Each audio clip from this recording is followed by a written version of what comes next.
and welcome to today's webinar, Hour of Code and Beyond. My name is Mary Carnahan, and I am the eLearning Resource Specialist with the Department of Education.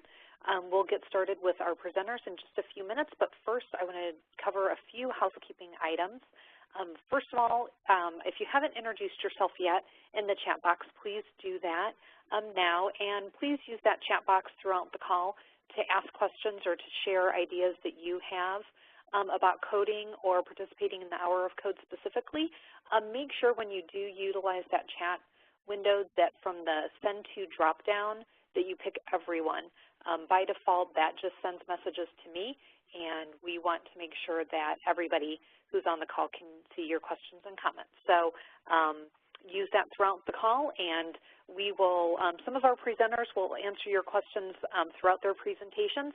Others might wait till the end if they find the chat box distracting, so we'll just let them make that decision for themselves as we go through the call. But also use it as a discussion piece between different participants too. Feel free to answer questions that are asked if you have an answer to that or if you have an idea of a resource that might help that person. Also, I have everybody muted by default.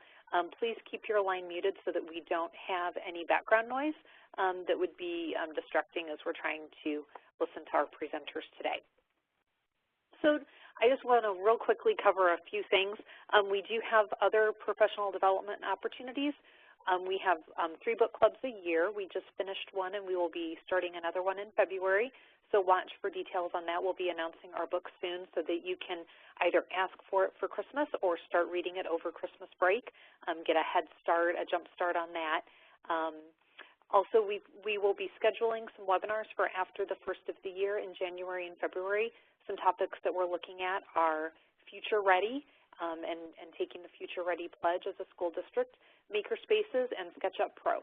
So again, just be watching social media and our website for details on that. Twitter, please be using the eLearn Twitter hashtag on a daily basis to connect with other Indiana educators. And you can also follow us at the same, that same text, but the handle eLearn. Also, we do have weekly Twitter chats on Thursday nights. So tonight at 9 p.m. Eastern, tonight we will be talking about telling your story about engaging parents in the community in your classroom and what's going on in your classroom and school. Speak Up surveys are open now through December 18th. This is a great free way to get information from your stakeholders on what they appreciate as far as technology in your schools and what they would like to see more of. And I just got some updated numbers, and Indiana is by far in the lead in surveys taken as a state. We have over 65,000 surveys taken by students, parents, teachers, administrators, community members, as compared to the next state in the list, which would be Texas at about 51,000. So that's very exciting to see. So the URL is there if you are interested in getting involved in that survey, getting your school involved. Please visit that. You can also get information on that on our website.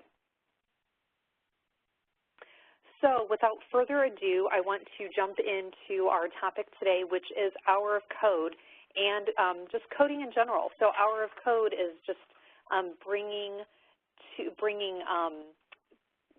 coding and computer science, you know, to everybody's attention. It's just a way to focus on it, but hopefully we'll go beyond the Hour of Code, which is intended to be an hour directed at that sometime next week. Hopefully it will continue past next week, but this is just a great way to get it started. I want to give a really special shout out to our presenters who were very flexible in their scheduling this week.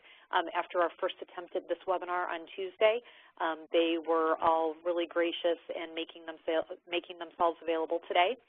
I know that Seth is going to be our first presenter, and he is stepped out of a technology meeting to do this, so I know he'll be going back to that as soon as he's done presenting. And I think Jessica might need to leave a little bit early today too, so I'm just really appreciative of all of them. So anyway, you can see our list of presenters. We're going to have Seth Ponder, Engineering Project Lead the Way teacher, followed by Jessica Homan, who's a media specialist in Noblesville Schools, Sarah Margison, who's the coordinator of Connected Learning in Tippecanoe Schools, and Michelle Roberts, who comes to us from IUPUI. So without further ado, I'm going to turn it over to Seth. And as I said, just please feel free to answer questions and make comments in the chat box as we go through. So Seth, are you there with us?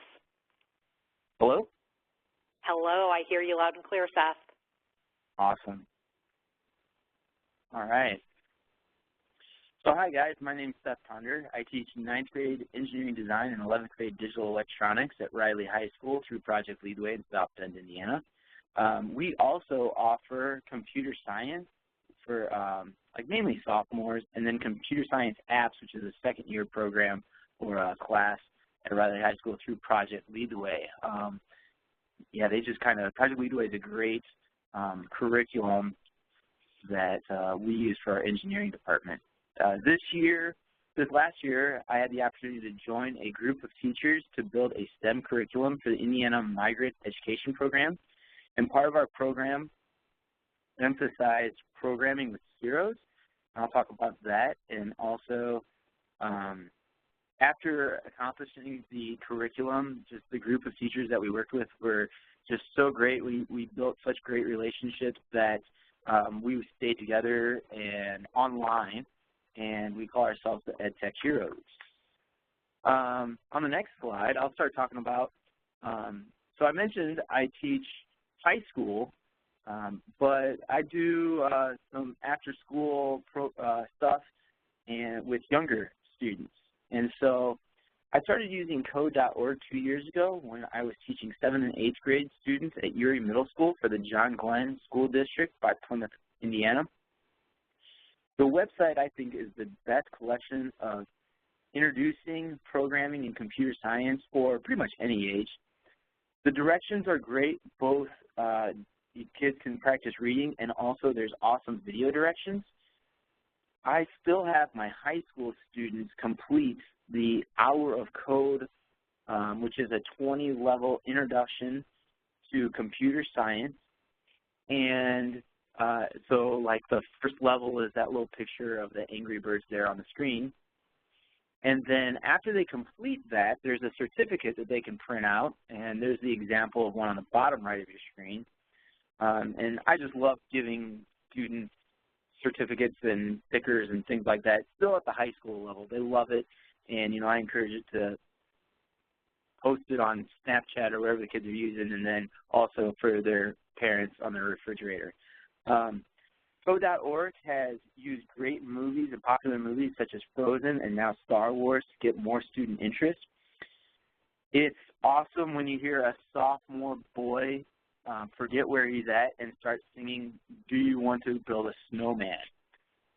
The next slide is a little bit more about code.org, and it shows how it's kind of used. So coding, traditional coding was with the text, and now that you can use the drag and drop block coding, which you can see in the picture, the Minecraft picture.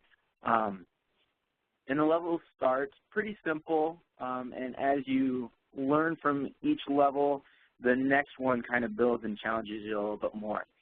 At the end of the level, you can also see the code that is written in the text with the example of the picture on the right side. The levels get more and more challenging with things like repeat and if-then commands.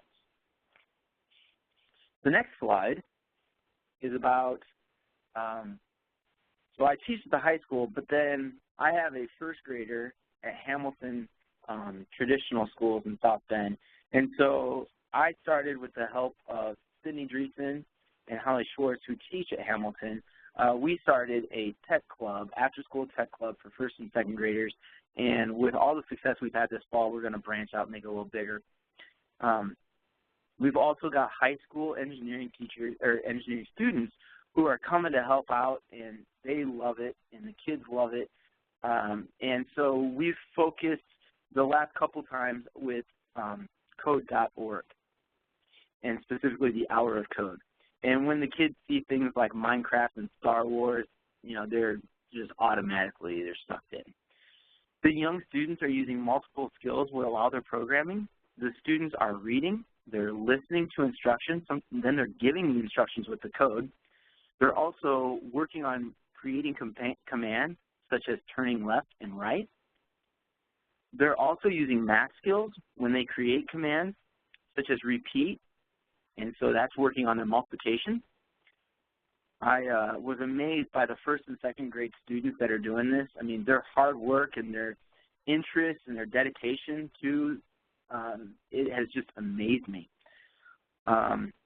Originally, the first time I introduced this, I was just planning on this taking like 15 minutes, and then the kids would lose interest, and then they'd want to move on to the next thing. So I had a bunch of things planned for an hour-long tech club, and after 15 minutes, they wanted to stay on it. And then a half hour, and they wanted to stay on it. And they ended up working for 45 minutes until their parents came in the building and asked where they were, and then the kids were so proud to show their parents what they had been working on.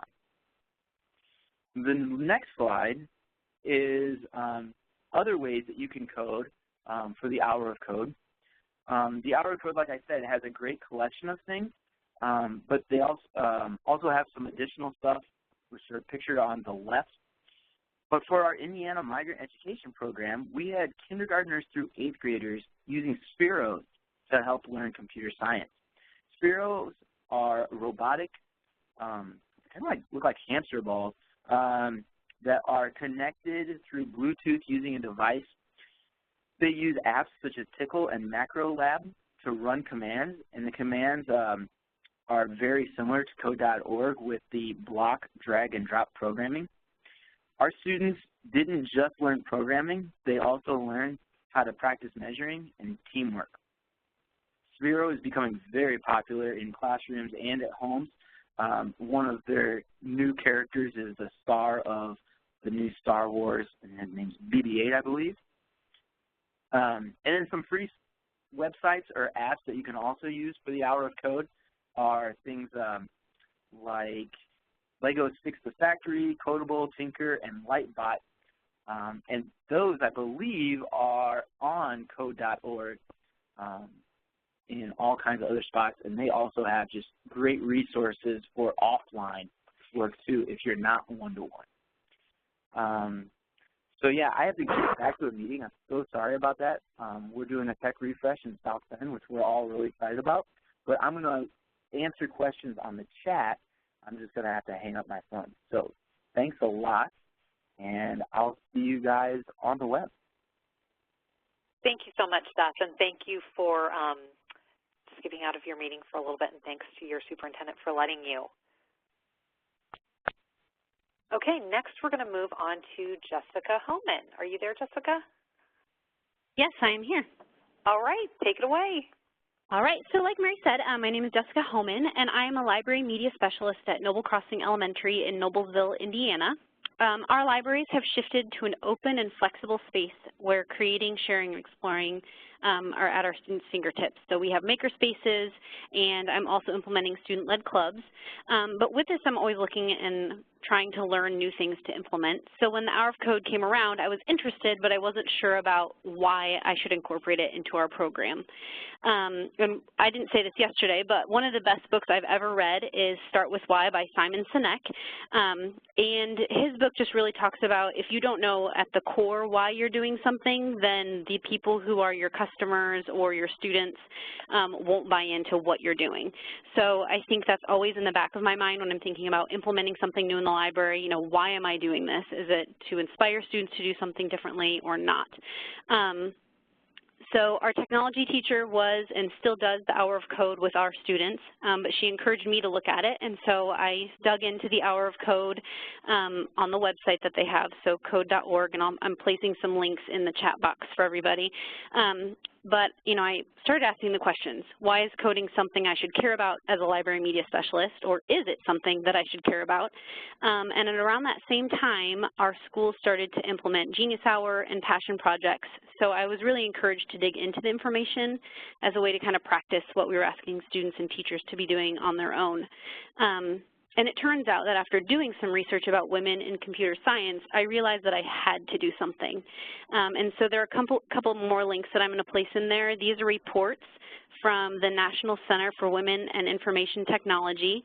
And much of what I found is just the difference in participation from women compared to men in computer science professions. So one of the pieces of information in the report that I read just really struck me was that the U.S. Department of Labor estimates that by 2020, there will be more than 1.4 million computing-related job openings. At current rates, however, we can only fill about 30% of those jobs with U.S. computing bachelor grads, and girls represent a valuable, mostly untapped talent pool. So on the slide that you see, much of the information I found looked like that. So, you know, the girls are at the bottom of the graph and the boys are at the top. So when I started thinking about the hour of code, I really wanted to see why, and so I found that why in the disparity of women involved versus men, and knowing that that starts down at the elementary level, not just when kids decide what to do when they go to college. So I didn't really realize how much this information would resonate with myself and how much it would push me to take action. But I think there was a connection with me due to myself being a girl who was never really good at math, and that's what I thought anyway, and also never really being that excited about science or things like that.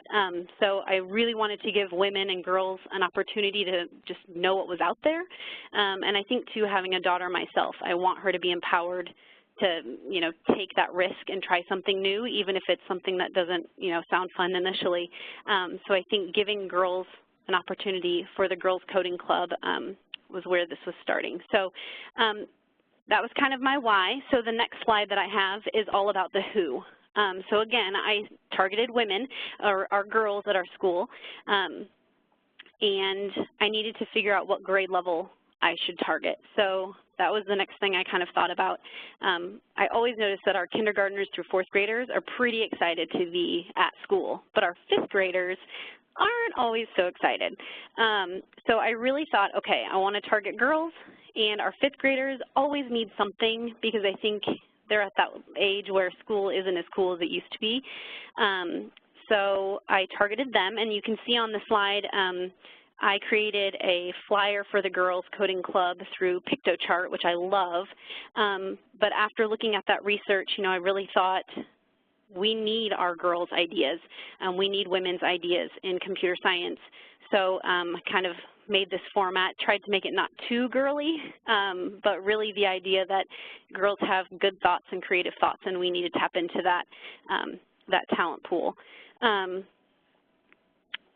And one of the other reasons that I chose to make the club exclusive was because something that I read in Mindset by Carol Dweck, and her book summarizes work by two researchers, Steele and Aronson, and it just talks about how when you take any kind of a test, even checking off your race or gender, it can trigger stereotypes in your mind and turn to lower test scores and lower performance.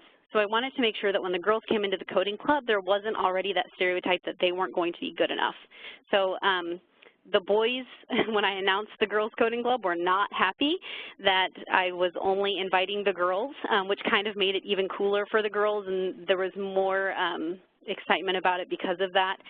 But of course, I did not leave the boys out, so don't worry, they had their coding club also. It was just the week after. So I didn't tell them that at the beginning, but I could not stand to see their little faces and the sadness that they had when they didn't feel included. So let me kind of see where I am here. Another statistic from the National Center for Women and Information Technology that really hit me was if technology is designed mostly by the half of our population that's male, we're missing out on the innovations, solutions, and creations that 50% of the population could bring. And so I just think as a library media specialist, you know, we really want to give our kids inspiration that they can make a difference and change the world. So I think there are so many problems and solutions that need all types of thinkers, and I think with the current trends, we may not be tapping into all the great minds out there. So that's something that's very important to me. On the next slide, It's pretty boring, but it's about the how. So how was I going to do this once I figured out why I wanted to and who I would try to target? So last year I started this with very little background on computer science. I did one of the Hour of Code activities and just decided that I was going to wing it. So, you know, I had the first coding club session, and really the girls became the leaders. So I had to do very little to get them going. We did show the initial video on the Hour of Code website. They have some really good inspirational videos that you should check out. But I showed the video of Barack Obama just making that call out to, you know, all children that they need to be included in the Hour of Code. And I was just really inspired by how much doing something new and trying something new revitalized my spirit as a teacher and made it exciting for me. So one thing we did is I publicized by posting flyers. And so, you know, I put flyers next to the girls' classrooms in 5th grade. We announced it at lunch, and I sent information home in the school newsletter. I made sure to have iPads and computers, just extra devices for kids to choose from. One of our classes at the time was one-to-one iPads, so they all brought their iPads, but other classes did not. So I just had to coordinate with our classroom teachers to borrow different devices and have things available. The next thing I did was got some other people invested. So I contacted our high school principal and asked if he would allow students to come during their day to help with our club. And he is always very supportive in letting his students come and help. So we have an innovations teacher, Don Wettrick, at the high school. So the principal put me in contact with Don, and then Don put me in contact with some students, and they came over a couple of times during our coding club and just kind of, you know, assisted and talked about what they're doing at the high school with their coding, their clubs and other things. We also Skyped with an employee at T2 Systems, which was really great, and this year we're going to do those things again. So I'm really excited to keep those connections going. So the next slide. So this year, I kind of wanted to get parents involved and kind of do something a little bit more. So you can see on your slide, this is the flyer again I made with PictoChart because I'm kind of obsessed with it. And it just has the general information. And one thing I wanted to do was make sure that I could include all students, so K through 5, not just our 5th grade this time. So I kind of, you know, tooled around with some different ideas and just created a sign-up genius so that I didn't have to worry about, you know, calling people and letting them know if we ran out of slots. So you can see on there that there are QR codes for the parents to sign up there and get included. So we're going to have 2 nights, one for moms and daughters and the other for dads and sons. And so far, I'm kind of disappointed because we have way more dads and sons signed up than the moms and daughters. So I'm hoping, I keep sending things out to the moms and daughters. I have a Facebook page for our library, and hoping that I can spur them to come, because I think, you know, even maybe some women that are maybe even my age are like, oh, video games and, you know, things like that. Maybe they're not as interested. So I really want them to come and give it a shot with their kiddo. So I'm hoping I can get some more moms involved. This year I'm also going to have the boys club the following week. Like I said, I could not stand to see their sad faces. So that will be fun. And then we're also going to Skype with somebody at T2 Systems. I also have some different things in our Library and Media Center. So right now we had Spheros. The kids just played with them. We haven't done coding with them yet, so I'm excited to get that going next. And then right now I just have 4 iPads that students can participate in our makerspaces, and I have them loaded with different coding apps. So the K through 2 kiddos, they love Codable. And then the other grades, they seem to just kind of, you know, go between all of them, but Codable really seems to be that K through 2. I mean, I can briefly show a kindergartner what to do, and then he or she has got it. So they're loving that, and it's a lot of fun.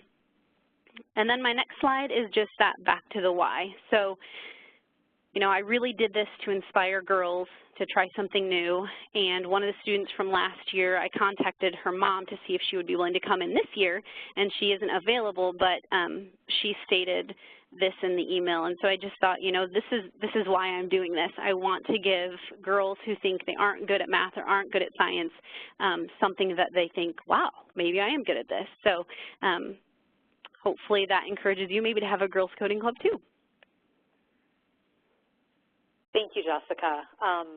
And I can relate to what you're saying about like focusing on the 5th grade girls. I have a 5th grade daughter, and I can see that it is a good time because she is still in that like, I'm still excited about school, but it's getting close to where she's not so excited about school. So I'm thinking if I were available Tuesday night, I'm just in Hamilton Southeastern, maybe I could come with my 5th grade daughter to your moms and daughter night. That's such a cool idea. So I hope you get more interest and you have lots of moms and daughters. Thank you. Yeah, please do come. Sign up. All right. Well, let's move on to Sarah Margison, and she is going to talk to us about what kinds of plans they have in her school corporation for Hour of Code next week. So on to you, Sarah. All right. Hi, everyone. Hopefully you can hear me.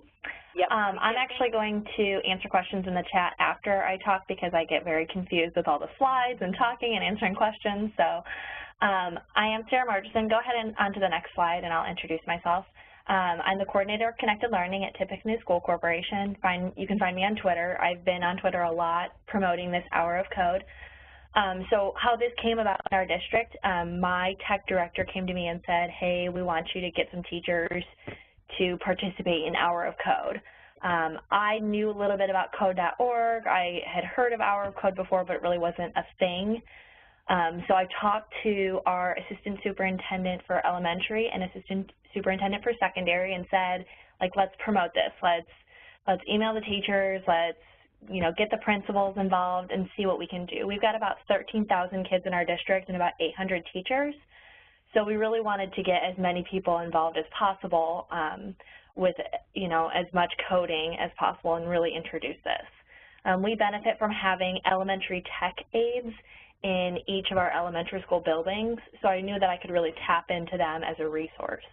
On the next slide, I have a little how I planned this out.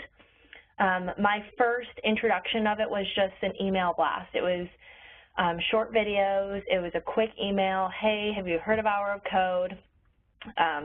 Check it out. See if it's something you're interested in. Talk to your friends. See if you can get other people involved.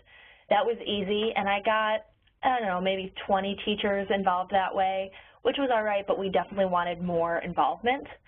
So then I waited a few days so that I didn't get annoyed with all of my emails, and I did a second email blast, and I started to include teachers' names. So I asked teachers to sign up at hourcode.com, and then I also asked them to email me and let me know what day and time they would be coding, so that hopefully we could put a master list together and say, look at all these teachers across the district that are going to be doing this. The biggest thing with that was just making sure that teachers understood that they were supported from the technology department and from other teachers. We had quite a few groups of teachers going in on this together, and then we saw some administrators pulling other teachers. We did actually have one school who didn't have anybody, and I emailed the administrator, and he said, actually, we're doing a school-wide event. So we have one middle school. They're lucky enough to have one-to-one Chromebooks, and they are doing, the entire middle school is coding at the same time next week, which is super exciting. And then the last thing, we have a benefit of being out in the schools for professional development each morning, and so we really just plugged Hour of Code there, a little face-to-face interactions, answering questions, and all that for the teachers. On the next slide, we have the participation rates as of last Wednesday, and these have changed. We actually only have 19 schools in our corporation, so all 19 schools are participating. We had 90-plus individual classes. As of today, we have over 100 individual classes. And the number of students, right now my count is about 2,100, and I still have numbers rolling in. I actually put out a Google form for teachers, and just asked them to give me how many students are in their class or how many students they would be seeing throughout the day. And then also tell me about their group. Do they have any background in computer science? What are you nervous about? Do you think your students will like it? And so we're really just getting like great quotes from the teachers. And if you follow me on Twitter, you might be seeing some of those quotes show up on Twitter. It's just another great way for us to promote that TSC is organizing this Hour of Code at TSC, but it's an international organization, and just really getting participation out there. On the next slide, I broke it down by grade. We have so much middle school participation, which is fantastic, mostly because we have that one middle school with every student that's participating.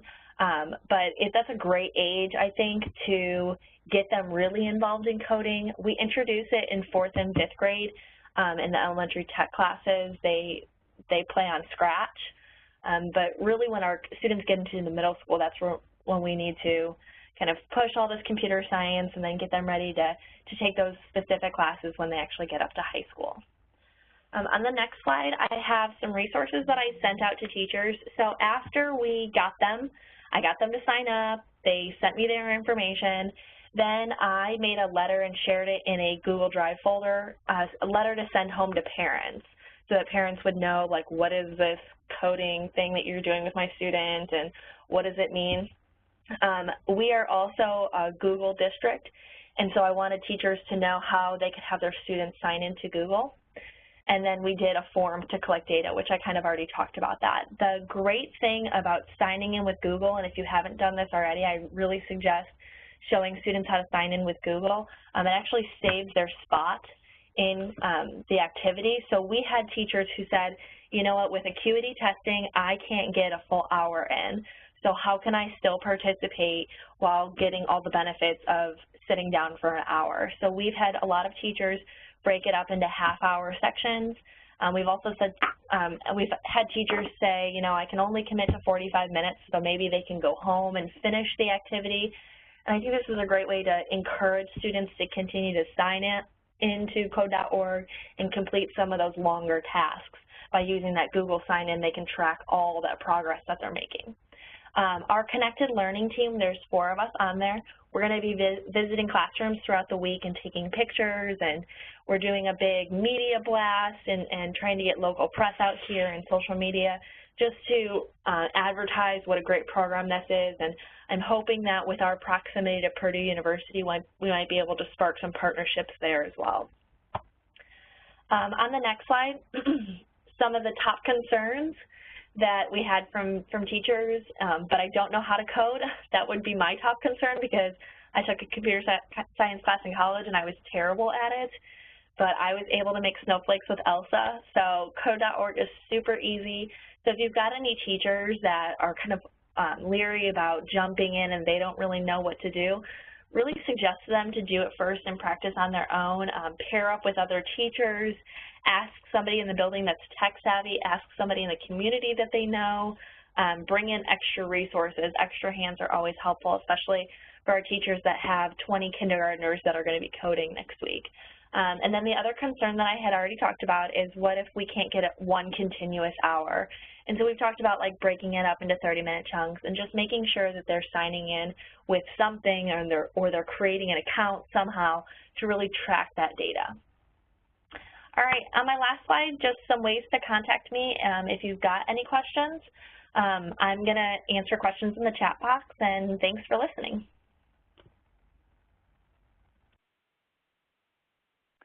And thank you very much, Sarah, for that great information. It sounds like you guys have some great participation in your district, and I can't wait to hear how next week goes for you guys.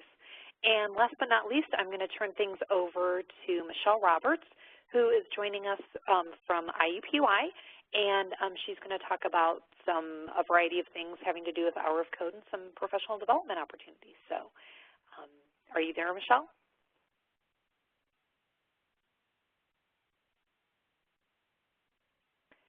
We'll have to *6 or #6 to unmute. Can you hear me? I can hear you now, yeah.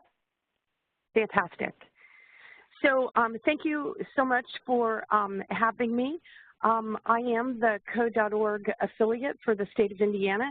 So those of you who are looking for support, just to let you know from the very start, we offer free training sessions every other week. And if you don't want to come down to Indianapolis, I perfectly understand that. You just call me and we will come to you. So we've been doing workshops around the state. We'll do 1 or 2 people, or we'll do 50 to 70. So if your teachers want a little help on how to put the code.org material into context, we're here to do that for you. The workshops are free, and because we put some computer science into the workshop, not just the code.org materials, we have permission from Eric Ogle at the state to award professional development points.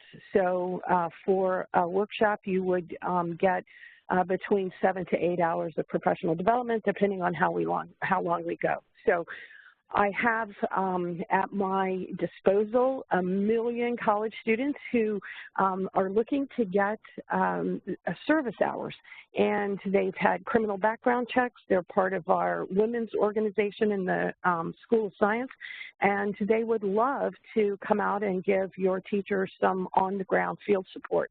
You only need to give us a shout. So from here, you'll know how to reach me, and any of you want some help, we're here to give it to you. So we'll have a mixed audience today of folks that are just already really deep into the hour of code and computer science, but we'll also have some folks who are just onboarding. And I wanted to make sure, if we go to the next slide, I wanted to make sure we all understood how we got here. This week's buzz is about coding, but the real mission is to create computational skills. And the good news is, don't tell anybody, you've already been doing that. We just want to make sure that we make a little more explicit the skill set and the attitude that being good in things computational takes. So if you were to have us out for a workshop, some of the materials you get are curriculum materials, and IUPUI's STEM outreach program is platform neutral. We work with Project Lead the Way, we work with the AP College Board, we work with code.org, and across the board, what you will see is that the curriculum around computational thinking builds creativity and collaboration and persistence and communication. And yes, as you've been hearing all the time so far in the other guest speakers, on top of all that stuff, it's just downright fun. So if you would bounce to the next slide. The one just quick point here is that not just in the state of Indiana, but around the nation, computing things were binned by all states, again, not just ours. They were binned in vocation. And what happened was we taught generations of kids how to keyboard, and that has very little, it's a necessary skill, especially with those gosh darn I-STEP tests, but that really has little or nothing to do with computational skills. So if you had wanted to pre-cert in computer science, you couldn't have done it. And what happens is you will, for example, at the high school level, get hired to teach econ, and as you're walking down the hall, your principal would say, oh, and by the way, you're going to teach the AP Computer Science Java class, and you thought that was about coffee. So it is just now happening that teachers can pre-cert or even post-cert. So here's what getting you ready to do computer science 2 sadly looks like. We will force all this content in about an hour and then go, hey, here's just one more thing that you have to do. So if we click to another slide, I want to show you, if you don't know how ready, how the code.org has been staged. I do think it's the best wheel in town, and I want to take a minute and convince you of that. It's great to see in the press, you'll see a lot of snapshots of what the kids see, but as a teacher, I'm always running a little bit late, and I want curriculum that I can grab and go. And so behind the scenes of the code.org interface that your kids will be working through, and hopefully their parents as well, there will be all kinds of resources for you, 2 to 4 minute resources, because that's about all the time I'm guessing you have with all the things you're being asked to do. So they're very short video clips of teachers telling other teachers some hints of how to position the puzzles that are at the backbone of the code.org curriculum. So in computer science, we say, you know, we're really not about coding, we're about solving problems, and one of our really strong tool sets is programming. So I hope if you just jump in, if you be bold, try it at home, or I'm glad to hear so many of you are trying it with your own children. I think you will convince yourself that this content is just very masterable. And if you don't know how to get behind the scenes to get to all the free teacher resources, you know, down to a pacing guide and a word wall and all the kinds of things that we normally do in our day, along with these little training vignettes, those are all up there and free for you to use. So the Hour of Code was a purposely staged event by someone from the field who created a nonprofit, and the material, as you can see, there's a lot of buzz around each year in the few years it's been going so far. There's a lot of secrets and mystery around what's the new content that's going to get released. And this year we had Minecraft and Star Wars. So that's a pretty hard combination to beat. You can get the kind of smile all of us teachers get if you YouTube Minecraft and the sheep. There's lots of videos going up where students, little kids, have advanced enough into the curriculum in Minecraft, for example, that they've discovered the little sheep. So you'll know you've landed when your kids are laughing about the little sheep. So if you go ahead to the next one. The curriculum is iterative, and what that means is, specifically for code.org, there are 4 courses in the curriculum. So the Hour of Code materials are kind of one-offs, and they're specialty courses, and they're a great way to start. But we're pretty convinced that you'll have so much fun. If you want to keep coming back and build this into your curriculum, you can see from the main page on code.org that there are these 4 studio classes. The kids, again, think that they're having fun, but behind the scenes, some of the key concepts of computer science are being introduced. And then in a subsequent course, you would cycle back through and hit those same principles, but with much enriched content each time as you advance. You don't even need a 30-minute block. The puzzles, many of the puzzles can be completed in under 4 minutes. So a lot of classrooms, I'm out in lots and lots of classrooms, and I see in many situations teachers have gridded up on the floor with duct tape some of the puzzles so that you don't even have to be on board if you're not a one-to-one school. And in fact, putting stuff on the floor or up on the wall helps develop modeling skills, because a lot of students don't know how to go from looking at something on the floor to the exact same thing is now taped to the wall, and they have to gross motor their way through sequencing. So we have lots of methods ideas, not only the debating content, but lots of methods ideas that come from you all. I steal them fair and square as I go around the state and do workshops and visit class teachers. So don't worry that you have to even find 30 minutes to get any good in. You can go for little 5 or 10 minute blocks. The last line on that slide is really important. One of the best resources you can use is this free resource called unplugged. And code.org adopted some of that material, integrated it into their curriculum, but there is a whole book that's, again, free online of little things you can do not being on a computer that will reinforce these key ideas like sequencing and control structures and functions and things like that that you would become very familiar with after a workshop. If we can go on. There we go. Please go to the site. So the code.org site is the Motherlode site. It will have, in addition to their own materials and resources for those materials, they were kind enough to list some of the other folks in the domain. So I'm a Google grant person too. I was glad to meet another Google school. Lots of content there that again is free.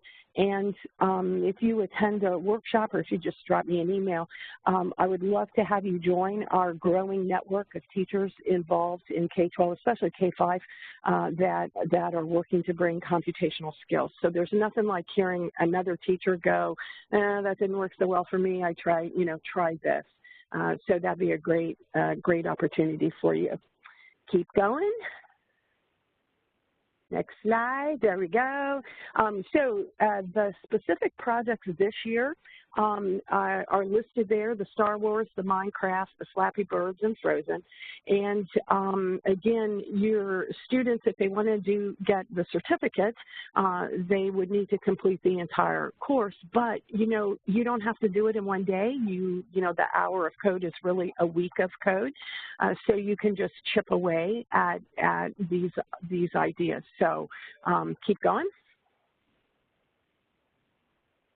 And then the next slide shows the courses. So there is curriculum content for pre-readers that, for example, the project that worked with the migrant kids, we had just battalions of kids that didn't have access to a computer, had never worked with a computer. And so there's some unwrapping of how to work the mouse, but then it very quickly goes to sequencing and algorithms and control structures, and again, the kids have no idea that behind the scenes that's what they're really learning. It just looks like these little puzzles. If you're working with readers, there's no reason to do course 1. You would jump right into course 2. The course 3 and course 4, oops, stupid typo. You would think that I would be better at computers than that, so that really should say course 4. There is a presumption when you hit the course 3 and course 4 that you have passed through from course 2, because again, each of those, the curriculum is iterative and your students will have passed. It would be great if they had a first pass of those concepts. All right, keep going. Okay. The vision in code.org is there will be this growing programming thread. So that's the course studio, and that's already in place. More and more content is being added all the time. The vision for middle school is modeled after a wonderful program called Exploring Computer Science, and it's beautiful pedagogy. Here's the idea you're introducing, here are connections you might make with it, here's an activity, here's exactly how you do the activity. So that's Exploring Computer Science, or if you were to Google it, it's called ECS. And the coolest thing that they've done at the middle school level is they have expanded into data, and they are also expanding into math. So those two sections are in beta for middle school. And then up in high school, they are implementing the new CS Principles class that's going to go live from AP College Board in September. I think it's good for even down at the kindergarten level you to have a view of what, the thread is, in the same way that even if you're a kindergarten teacher, that by the time they get to high school, there would be chemistry and there would be, other advanced courses. So I'm glad that they have all those things out there in the public domain so that you can look at them and kind of see what's coming. Okay, another advance, please. Some of the other contributors here also offer professional development. Project Lead the Way won't endorse you to teach a class unless you've completed their teaching domain. Also true for the new Microsoft curriculum coming, and let's see, the AP College Board, the instructors would need to be certified for that. But the code.org is all free, and truly every other week this Saturday is a workshop here, not too late for anybody to join that. And then we go all over the state, all over the state, and my students can go as far as 2 hours. So if we can get to you in about 2 hours, we can show up with college students with criminal background checks ready and willing to help you. This summer, we're putting together a series of workshops. So, in the new year, either the end of January or February, for the folks who have mastered some of the code.org, we're going to do an advanced PD. And again, all of those are free, and you get professional development hours. If there is any way that I can help you make this successful or encourage you that you really can do this, give me a call. I'll be glad to show up with some moral support. One of the teachers who came through my workshop is winning next week. She receives the $10,000 check from code.org. So that's little Clinton Young Elementary School, has really poor elementary school, and they got 100% participation, and so they get the big check for the state of Indiana to be released next week. So we're really, really happy for them, and are proud to see that. Is there anything I can do to help you or answer? In the workshops, we talk about the course codes that the state of Indiana has outlined coming in, computing, and again, we also do some outright computer science. So you know, for example, why you're making those binary bracelets that you would see in Book 1. Anything I can answer? Sorry, I talk so fast. That's okay. Thanks a lot, Michelle. That was a lot of great information, and it sounds like you guys are just a super resource for all of us in the state, and hopefully you will get some interest from some people on this call who didn't know what you guys had to offer. So thank you. I hope so. We're ready to come help you. Great. And learn from you, by the way. Good. Well, and we're all definitely learning from each other. Yep. So we're all a great resource for each other. So. There have not been questions in the chat box, so if anybody has any questions, please feel free to dive in and ask them. I'll go ahead and just go to my last slide here, but if you have questions, please type them in. These are, I think, all of the ways to keep in contact with us, with the Office of eLearning. Again, we are about not only sharing information with you guys, but really getting you all connected to each other because you are the experts. You all know, what works in your classroom, and we want you to be able to share that with each other.